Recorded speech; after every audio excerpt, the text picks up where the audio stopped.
It was a quiet morning at the lake when I received the call. HOA Karen had done it again. This time, she had spray-painted my Navy patrol boat docked at the edge of the property.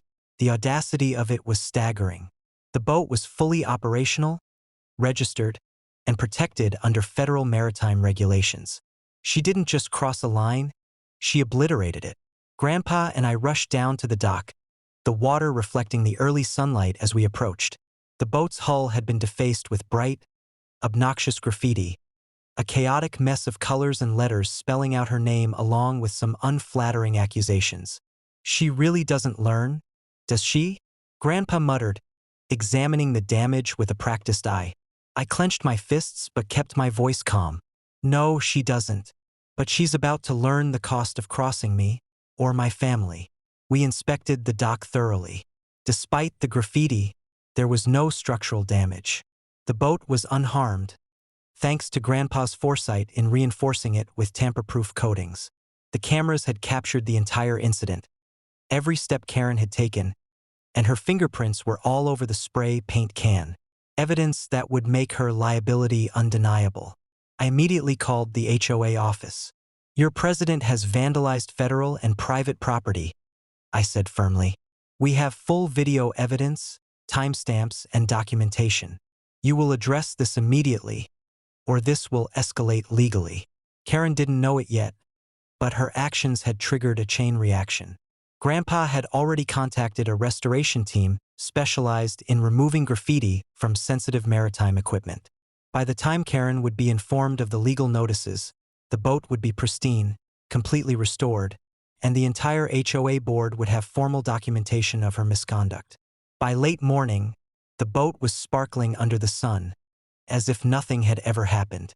I watched as the HOA president's office received the certified letters, listing her actions and the evidence of vandalism. Legal counsel had been looped in, and the potential fines and repercussions for her would be massive. Karen, oblivious to the scale of her mistake, showed up at the dock in person, hoping to intimidate. She froze when she saw the restored boat and the camera recording her every move. I don't understand," she stammered. "You don't understand because you never think ahead," I said calmly.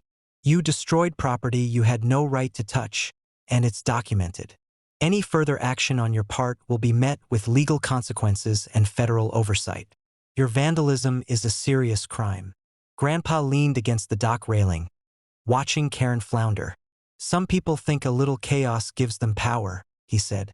"They forget that preparation, evidence, and patience always win." Her face turned red with anger and embarrassment. She realized she had underestimated the situation, underestimated the family she had been harassing for months, and underestimated the legal, technological, and logistical foresight protecting our property. By evening, the lake was calm again. The boat rested in perfect condition, the dock remained intact, and the message was clear.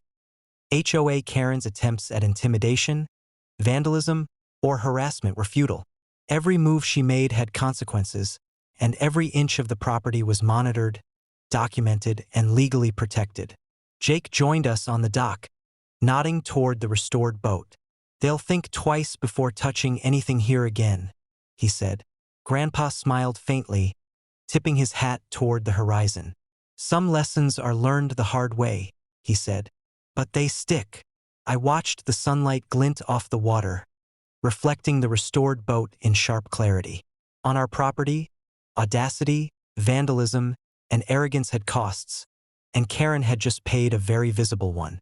Trespassers, vandals, and overreaching HOA members now knew the rule. Every violation would be met with preparation, precision, and consequences too significant to ignore.